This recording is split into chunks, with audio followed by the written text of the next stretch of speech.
What? Yeah. I think there's still a few seats in the shade, or standing in the shade. It's a lot hotter in the sun. I have it on the back of my legs, not the rest of me, and I can feel it. So I will talk quickly. My name is Steve Angle. I'm the Chancellor of the University of Tennessee at Chattanooga. And thank you so much for joining us on Founders Day. This actually is Founders Day, September 15th. And what a great occasion to be here. I'm going to make a few remarks on the state of the university and where we are today. Talk a little bit about Chamberlain Field and the venue that we're in right now. And then invite Dr. Walford up to make a few comments, and then we'll officially open Chamberlain Field by cutting the ribbon. But before I begin, I want to recognize maybe the most important person in the audience, my wife, Dr. Bellinger. She's been my partner, source of support, advice, and common sense during my adventure in higher education administration. And it's been a fun journey, and I'm really blessed. I also want to recognize Chattanooga Mayor Andy Burke, who is with us today, who defines public servant.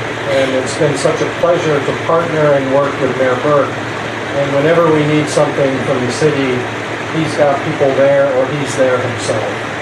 Thank you so much for what you do. We're really fortunate. I can't imagine a better location for this event, and I'll talk a little bit more about it in detail later. But gathering on Chamberlain Field, a historic site for this university, we are honored today to have several members of the Chamberlain family with us. Mauro Chamberlain, his wife Sue, Nana Smith, and her husband Gil stand and let us. Thank you so much.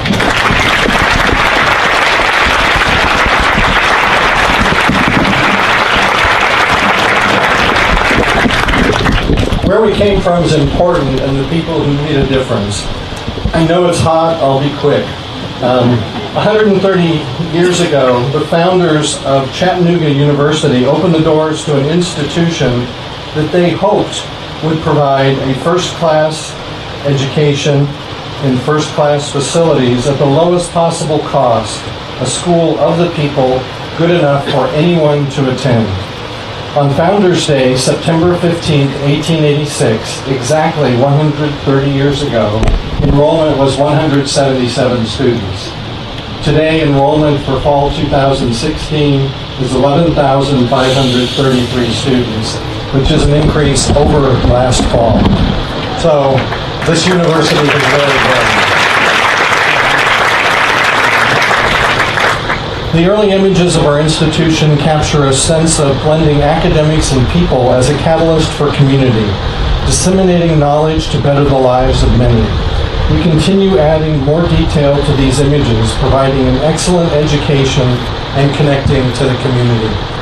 In 1969, the University of Chattanooga became part of the University of Tennessee system, and the university has grown and prospered in ways I think weren't imagined at the time in 1969.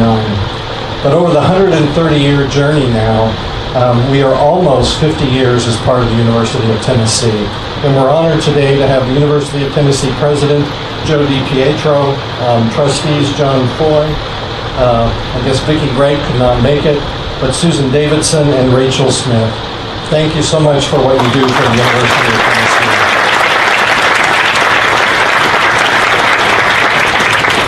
3 years ago, when I began as Chancellor, our educational journey together focused on two principles with deep roots in this institution: achieving student success and building community relationships and connections.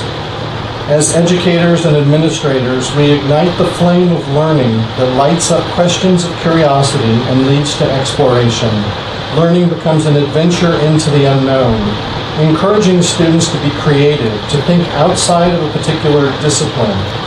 To gaze broadly across a vast universe of knowledge is why a liberal arts approach is at the core of the academic experience at UTC, and why we are committed to that in the future.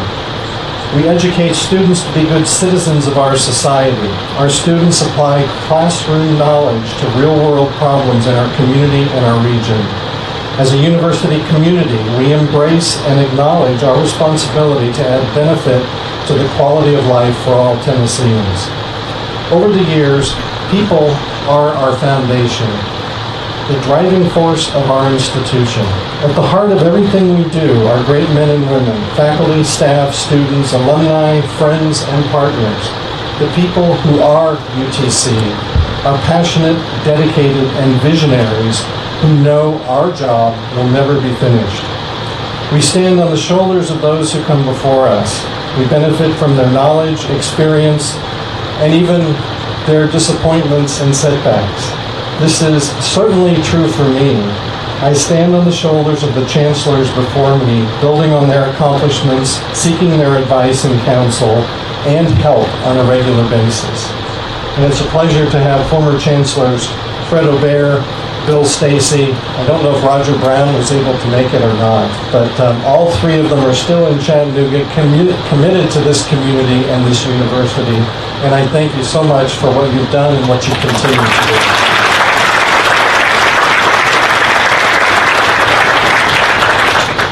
I have to mention the UC Foundation, which is such an important part of this university. The members of the UCF board make a huge difference in what we are able to do as a campus, and we thank you for all that you do. As we mature as an institution, embrace meaningful traditions, and at the same time challenge the status quo, we seek innovative and entrepreneurial solutions. We have great traditions and we're building new ones. We'll talk about a couple today, the Power C and the fire pit behind me. But I also want to mention a new tradition at UTC, which is relatively new, which is our Blue Ribbon Award program, which recognizes staff for outstanding service.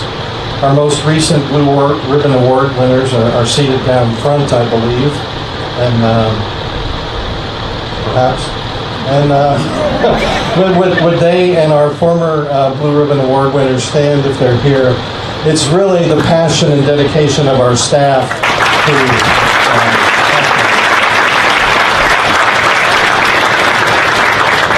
they go the extra mile, take the additional time to do things right. They sweat the details, and thank you for what you do. We really appreciate it.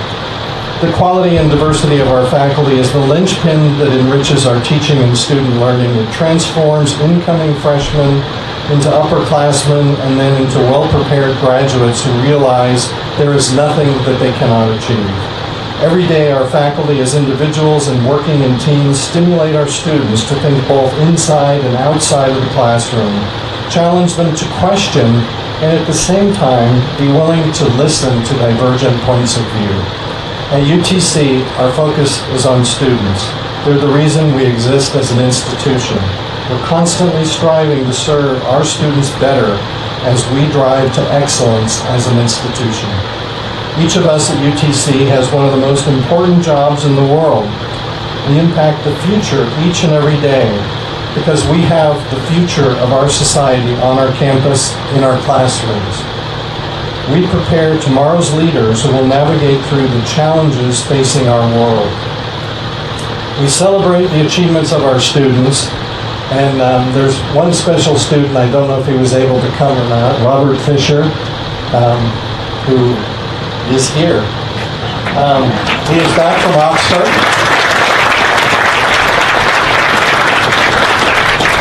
He stopped by my office yesterday, our Rhodes Scholar who's already finished one master's degree and next week will return to Oxford for a second master's degree.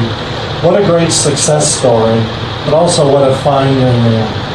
Thank you, Robert, for all you've done for us as an institution. Our focus on students means finding ways to make the basics easier for our students. Our new Mox One Center, the one-stop shop for student services, removes some of the stress. One parent recently wrote, "The Mox One Center is a great idea, and it really works. You can actually talk to a person and get an answer." So well done to Yancey Freeman and his team. It's a great addition. The College of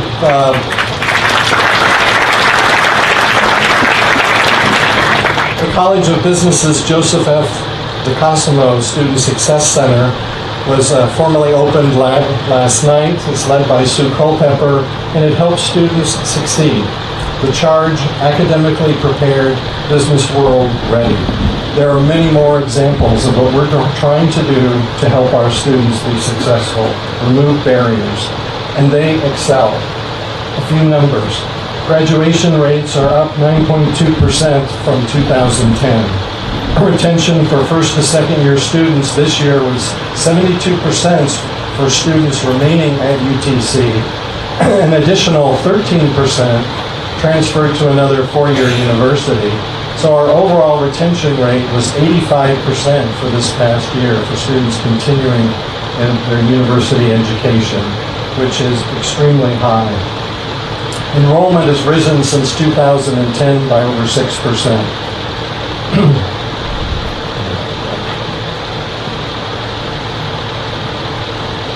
So these positive trends are the result of a quality faculty, a dedicated staff, and students achieving success. All of our oars are pulling in the same direction forward. We're working as a team, and I can't tell you what a delight it is to be a part of this team at UTC. While things look bright in our future, this is a time to work even harder to make UTC one of the top regional universities in the South. Our journey to excellence means not resting on our laurels, but continuing to work hard. We're preparing our students for life in a world that is very small and very diverse. How do we teach diversity? By serving as a role model and embracing it in all that we do. Learning to ask questions and to observe, to inquire and to listen, and to respect the opinions of others. Those are the lessons of diversity. Goal 4 in our strategic plan, which Robert Fisher had a large hand in helping to craft the wording of Goal 4, is to embrace diversity and inclusion as a path to excellence and societal change. Fulfilling this goal is multidimensional, not just top-down, but also bottom-up. All of us have to claim ownership, so the words spelled out in our plan become the actions that drive our behavior. This is a welcoming campus.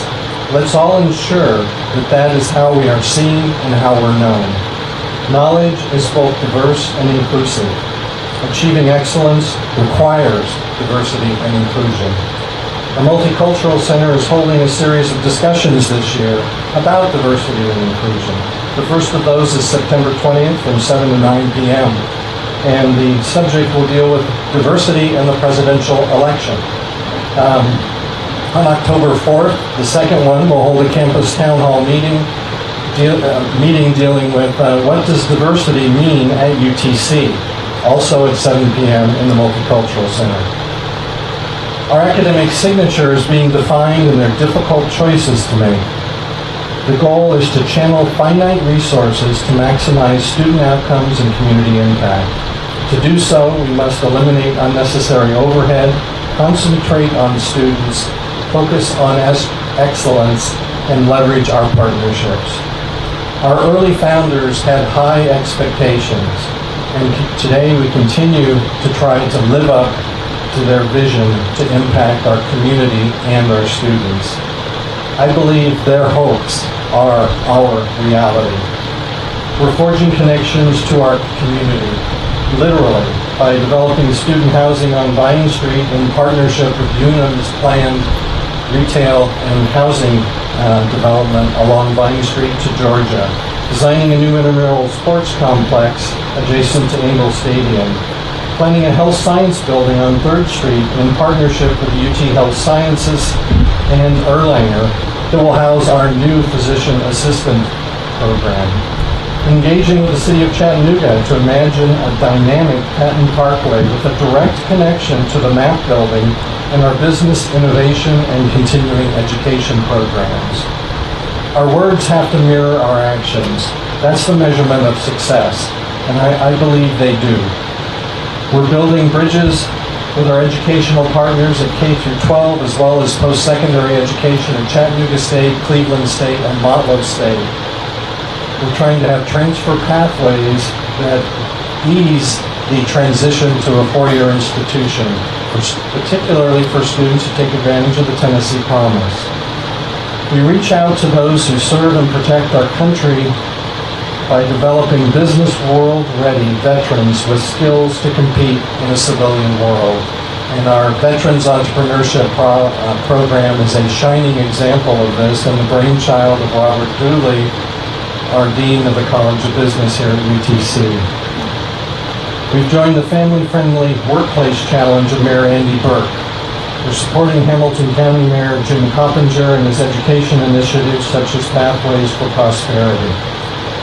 As we chart the path ahead, our energy is directed to the four-year experience and the understanding that learning occurs both inside and outside the classroom.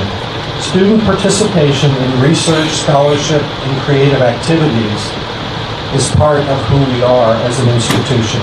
Chattanooga and Southeast Tennessee are the laboratory where our students work with faculty, staff, and business partners to apply classroom knowledge to real-world problems and make them job-ready. UTC has an opportunity to round out its research agenda in the health science field, leveraging our partnership with the UT School of Medicine and healthcare organizations in our community with our own health science programs and related fields. Our wellness initiative will bring together many disciplines and rely on data analytics to develop the best possible options for a healthy life. Modeling and simulation are coupled to data analytics, and that means leveraging our Sim Center and our PhD programs in computational science and engineering and tying them to healthcare impact, aerospace, managing initiatives in managing the grid, and computational fluid dynamics. Business, startup, innovation, and entrepreneurship are centered in our College of Business, but will impact programs across the entire campus. Acknowledging the impact already seen from our students in our College of Business and taking that out to spur innovative startups across campus and in our community. UTC is the institution that teaches the teachers who are in the classroom of our public schools. We're prepared to meet the challenge of educating the next generation. UTC education graduates know the greatest opportunity to make a difference in someone's life is by being a great teacher. Our new School of Education Director, Renee Murley, is working in partnership with the Hamilton County School System to develop a national model for teacher preparedness and improving student performance. Interdisciplinary teams, following problems to solutions, looking across silos of disciplines to apply knowledge to improve our community.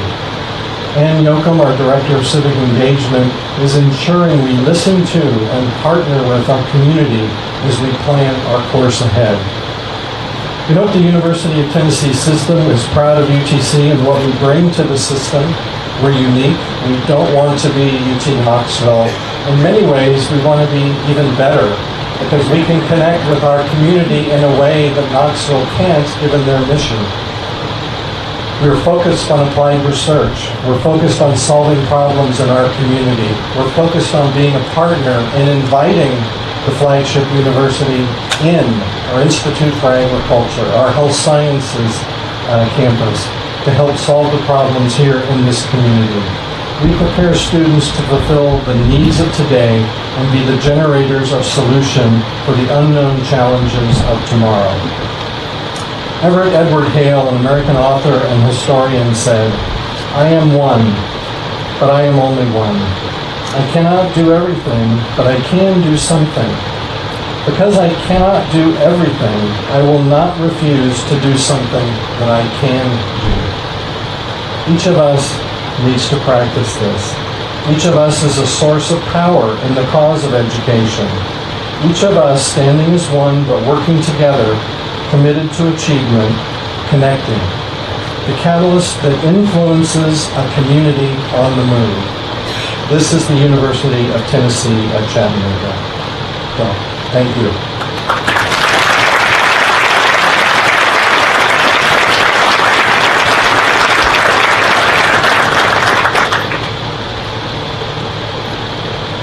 So those of you that are melting out in the sun, you're not alone. Today, it is a really special day and a way of handing off from the past to the future. A site that was a football field, a stadium that is such a vital part of our campus. And it is a day to celebrate our past, who we are, where we're going. And what better place to do that than Chamberlain Field, transformed from a field of athletic achievement to a campus hub that knits our community into a cohesive body. A symbol of where we've been and a signature of where we are going. Where one time stood concrete bleachers that brought campus and community together, now sits the Power C. About 2 years ago, I was walking across campus with our athletic director, David Blackburn, and we struck up a conversation with a student, Nathan Harlan. It quickly turned to issues of student pride and how we express that as an institution and help our students do that. Campus traditions, those are important that we honor them, but that we also establish new ones. Nathan told us that the campus and the surrounding downtown area need more Power C branding. Nathan became a founding member of an ad hoc group of students that meets with me a couple of times each year to discuss whatever's on their mind, like Power C.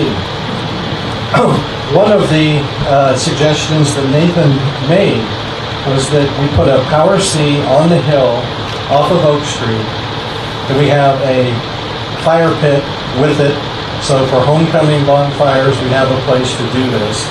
And Nathan is actually with us today. This was his brainchild, and it is a reality here. Nathan, could you stand up? Thank you.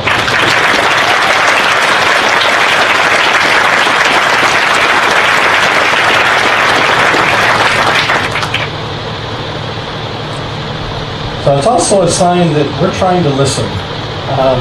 And we can make a better campus by listening to our students. There are members of our university football teams that played on this field, coaches, athletic directors, the sons of Scrappy Moore, our beloved and famous football coach. I think Scrappy Jr. is still in transit. Oh, he is here. All right.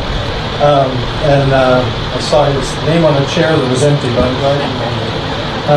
My first football game, and we have a box at Finley Stadium.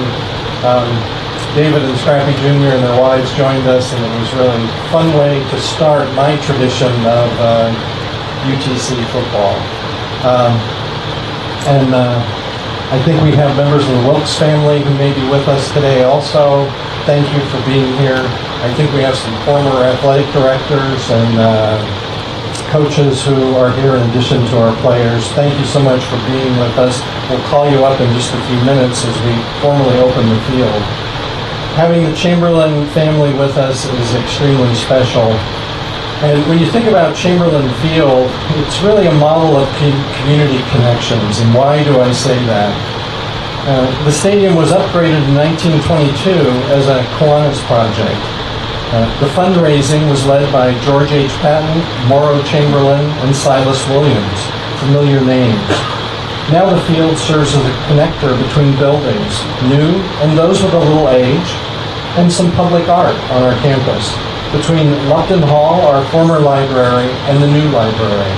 Between Northern Blue by John Henry at the Bretsky Building, which is up here on my right, donated by John Merritt, and The Watcher, created by Jim Collins and generously donated by Ruth Holmberg, which is over this way. This field, this area, connects our campus, and it will connect us with our community. On our 80th anniversary, the University of Chattanooga was described as a living university with a heritage of traditions and a band of loyal associates who strive to carry the goals of 8 decades forward in the modern world.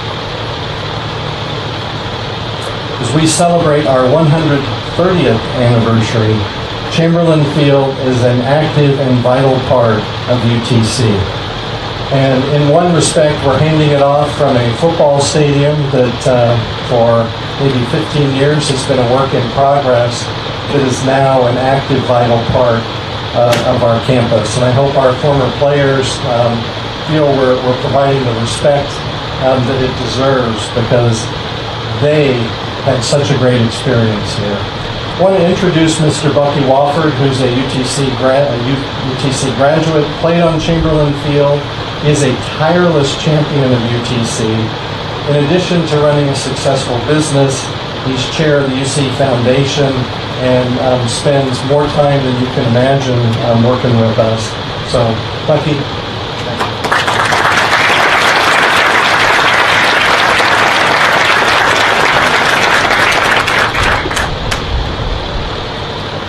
Before I start my comments, I would like to ask just real quickly, if you are a former player, a cheerleader, or a majorette, or a member of the marching band, or was part of a dance team, and if you performed on Chamberlain Field, I'd like you to, those that are sitting, stand up, and the ones that are already standing to raise their hands, please.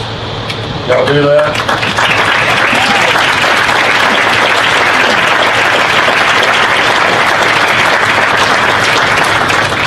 I certainly do not say that I speak for any of you. I'm just saying that I will represent you all the best I can today to talk a little bit about our feelings about Chamberlain Field and why is it so important that it stay a part of this campus. First of all, I'd just like to say I'm going to try to touch on maybe 3 issues. Number one, legacy, tradition, as the Chancellor brought up, and maybe just from a personal standpoint. And a lot of these comments will be by me as a former football player, the way I feel. And I know many of you have a lot of other experiences you could express also. But before starting also, I'd like to, especially since the Moore family and the Wills family are here, I'd like to say to them publicly that I'm very thankful for the faith that Coach Moore and Coach Wilkes had in me a number of years ago to give me an opportunity from a small town of Kimberly, Alabama, to come to Chattanooga, Tennessee, which is such a wonderful and great city, and to be a part of their football team. And thank you all very much. So, what did I do with my glasses? I'll let you need to read about that. My comments won't be that long, but I also wanted to say real quickly, I'm sorry that he's not here today. I wanted to thank Chancellor Brown. The concept of bringing Chamberlain Field back to life really started under Chancellor Brown, and he was the one that came up with a lot of the plans of his administration of what would be done, and then all of those plans were fulfilled by Chancellor Angle, and I'd like to thank him personally for making sure that those things were done and to have the reopening of Chamberlain Field as we see it here today. So let's address the things that I wanted to talk about real quickly. The first one is legacy. Even though Chamberlain Field played a big part of the legacy of Coach Scrappy Moore, he surely doesn't need the reopening of that to keep that legacy in place, but I think it just maintains a legacy that's very important. This stadium actually opened in 1908 and then was closed in 1997. So during that time period, which is a long stretch of years, Coach Moore was actually a coach here for roughly 40 years. He first was an assistant coach for 4 years, and then a head coach for 36 years. Coach Moore was known for his desire and ability to play any team, any place, anywhere, anytime. And he was adamant about that. He played, I'm just going to list real quickly the schools that he played, his teams played. He played Alabama, let's see here, where I have it here. He played Alabama, Auburn, Mississippi, Tennessee, Georgia, Vanderbilt, LSU, and many others.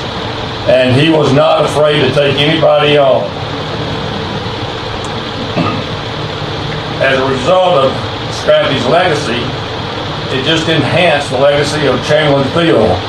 And the people that came in to play here on Chamberlain Field knew 2 things. Number one, they were going to get to play a team that had very talented athletes. Number 2, they were going to play a team that really, really would never quit.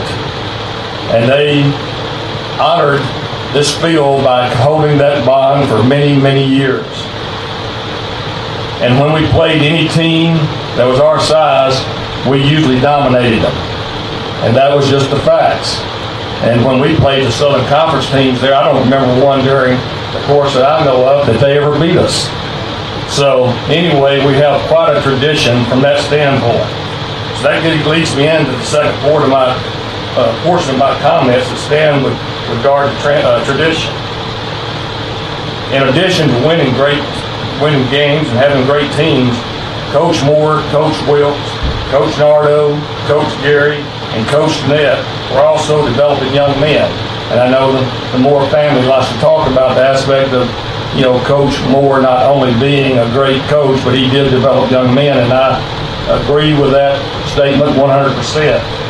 Because here's the things I think he instilled in us as players. Number one, we were taught the importance of a team. We won as a team, we lost as a team. The team was only as strong as the ability of each team member on offense and defense. Even if a player had more talent than some of his teammates, his talent did not overshadow the talent of the team. As a result of accepting this team approach, we developed some very strong bonds among the team members. And this is the part where I get to tradition. This is represented by the strong relationship developed with each other that still exists today. The bond is strengthened by the efforts of Ron and B. Wade, who make a large contribution to the Mott's family by sending out emails and things of that nature, keeping us all posted on what is coming up next for the Mott's. And I know for one, I'm very appreciative of that, and I hope all of you all are too. The relationships we developed on Chamberlain Field have held all of us together even after all these years. As one of our former players and good friend Jimmy Denton says, we are a brotherhood. I, for one, believe if I needed help, the Mott's brotherhood would be there for me. And I think I can speak for the other teammates here today that they have that same feeling. Let's talk a little bit about the personal aspects of the Chamberlain Field and what it means to us. To every football player, cheerleader, majorette, or member of the marching band that formed on Chamberlain Field, the rebirth of Chamberlain brings back many memorable moments. On a more personal note, many of us chose our partners in life, husband or wife, as a result of the relationships we developed here at Chamberlain Field. I, for one, can attest to that. My wife was a majorette, and the first time I ever saw her was about right directly behind us. We had come up from McClellan Gym dressing room that we had at that time to practice right before a game. The band was up here practicing beforehand, and they were marching down the field, and she was up in front with her baton, twirling, and that was the most beautiful lady I'd ever seen in my life. So I found out a way to be introduced to her. And 2 weeks later, I had my first date with her when we went down to play the University of Tampa in Tampa, Florida. And I can tell you, it was on November 11th, 1967.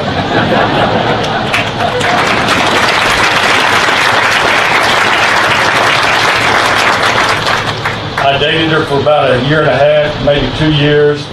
And then I asked her to marry me, which was one of the smartest moves I've ever made also. This coming May, we will be celebrating our 48th wedding anniversary.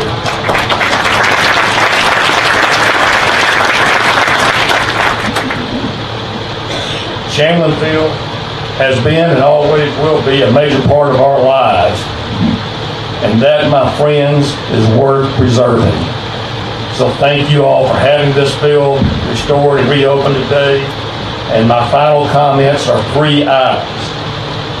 Long live the Mott's Nation. Long live the Mott's Brotherhood. Long live the Power C. Thank you.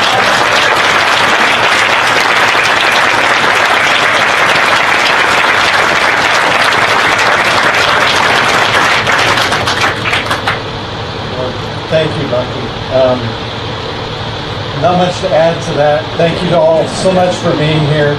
I do want to acknowledge Chancellor Brown, the other chancellors. This kind of project takes a lot of work, and our facilities people, Tom Ellis is back here.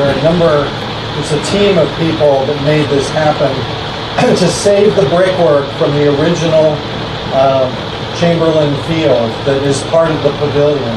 It looks so much better than the original field did, and Tom Griscom had quite by accident, found a yearbook from, I think, 1927, and looking through the pictures there, you can pick out the parts of Chamberlain Pavilion that we see today. Well, what a great monument to what was here and what will be in the future. So right now, we have one final thing to do before birthday cake over in the shade, which is to officially open Chamberlain Field. And if Bucky Wofford and the people who have performed on the field, the Chamberlain family, the Moore family, Wilkes, and our trustees and president could come forward, we will stand behind Bucky Wofford as he does the honors to cut the ribbon to officially open Chamberlain Field. So thank you for being with us.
I had lunch with James.